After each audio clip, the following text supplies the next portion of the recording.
പ്രിയപ്പെട്ടവരെ, ഇന്നത്തെ വിചിന്തനത്തിനായി നൽകപ്പെട്ടിരിക്കുന്നത് മർക്കോസിൻ്റെ വിശുദ്ധ സുവിശേഷം 10-ാം അധ്യായം 46 മുതൽ 52 വരെയുള്ള വാക്യങ്ങളാണ്. ബർത്തിമിയൂസിന് കാഴ്ച വീണ്ടുകിട്ടുന്ന വചനഭാഗമാണിത്. ബർത്തിമിയൂസിനെ മർക്കോസ് അവതരിപ്പിക്കുന്നത് ക്രിസ്തു ശിഷ്യത്വത്തിൻ്റെ ഒരു മാതൃകയെന്നോണമാണ്. വിചിന്തന ഭാഗമായ 10-ാം അധ്യായത്തിൽ 17 മുതൽ 23 വരെയുള്ള വാക്യങ്ങളിൽ യേശുവിൻ്റെ അടുക്കൽ വന്നിട്ടും അവൻ്റെ പ്രബോധനം കേട്ട് മുഖം വാടി തിരിച്ചു പോകുന്ന ധനികനുണ്ട്.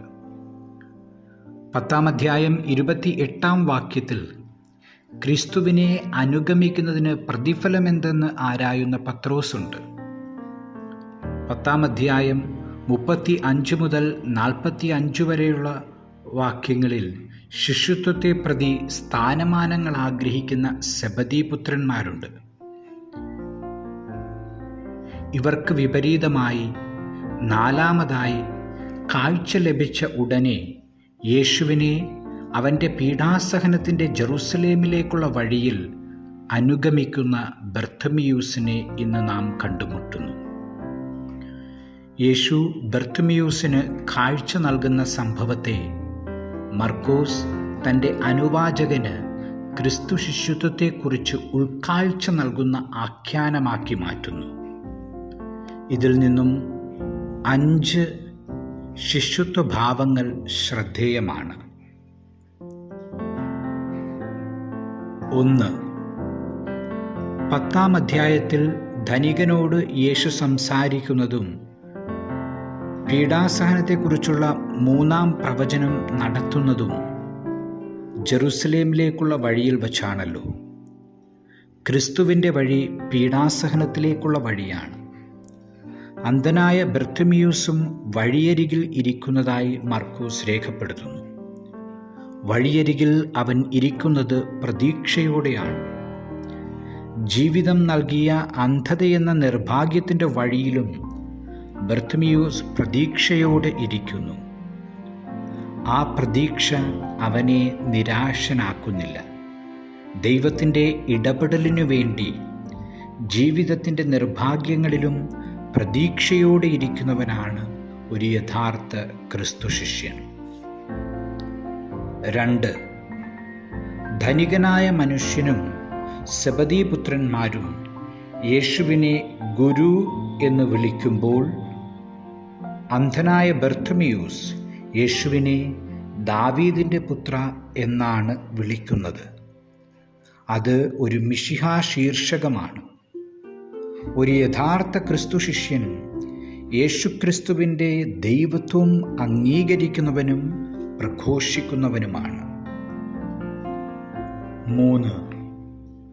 പുറങ്കുപ്പായം ദൂരെ എറിഞ്ഞ് കുതിച്ചു ചാടിക്കൊണ്ട് യേശുവിൻ്റെ അടുത്തെത്തുന്ന ബർത്തിമിയൂസിനെ ഇതേ അധ്യായത്തിലെ ധനികനായ മനുഷ്യന് വിപരീതനായി കാണാം. യേശുവിൻ്റെ ഉപദേശം കേട്ട് മുഖം വാടി സങ്കടത്തോടെ അയാൾ തിരിച്ചുപോയി. ശിഷ്യത്വത്തെ പ്രതി ചിലതൊക്കെ നഷ്ടപ്പെടുമ്പോഴും സന്തോഷത്തോടെ ക്രിസ്തുവിൻ്റെ അരികിൽ വരുന്നവനാണ് യഥാർത്ഥ ക്രിസ്തു ശിഷ്യൻ. 4. 28-ാം വാക്യത്തിൽ പത്രോസ് ശിഷ്യത്വത്തിൻ്റെ ലൗകിക പ്രതിഫലം ആഗ്രഹിക്കുന്നു. 37-ാം വാക്യത്തിൽ സെബദീപുത്രന്മാർ ശിഷ്യത്വത്തിൻ്റെ മഹത്വം ആഗ്രഹിക്കുന്നു. എന്നാൽ 51-ാം വാക്യത്തിൽ ബർത്തിമിയൂസ് ക്രിസ്തുവിനെക്കുറിച്ചും ശിഷ്യത്വത്തെക്കുറിച്ചുമുള്ള ഉൾക്കാഴ്ചയാണ് ആഗ്രഹിക്കുന്നത്. എനിക്ക് കാഴ്ച വീണ്ടുകിട്ടണം എന്നയാൾ പ്രാർത്ഥിക്കുന്നു. ക്രിസ്തുവിനെക്കുറിച്ചും ശിഷ്യത്വത്തെക്കുറിച്ചുമുള്ള ഉൾക്കാഴ്ചയ്ക്കു വേണ്ടി ആഗ്രഹിക്കുന്നവനാണ് ഒരു യഥാർത്ഥ ക്രിസ്തു ശിഷ്യൻ. 5. ധനികനും പത്രോസും സെബദീപുത്രന്മാരും ശിശുത്വത്തെക്കുറിച്ച് കൂട്ടലും കുറയ്ക്കലും നടത്തി ആലോചിക്കുമ്പോൾ ബർത്തമിയൂസ് തൽക്ഷണം യേശുവിനെ അനുഗമിക്കുന്നു. ഇത് അയാളിലെ ക്രിസ്തുവിനെ പ്രതിയുള്ള തീക്ഷ്ണതയെ വിവരിക്കുന്നു.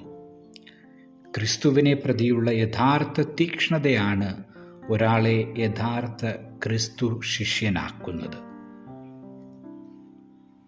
ഇന്നത്തെ വായനയിൽ നാം കണ്ടുമുട്ടുന്ന ബർത്തമിയൂസ് എന്ന അന്ധയാചകൻ ക്രിസ്തു ശിഷ്യത്വത്തിൻ്റെ പാതയിൽ ഉൾക്കാഴ്ചയുള്ളവരാകുവാൻ നമ്മളെ പ്രചോദിപ്പിക്കുമാറാകട്ടെ.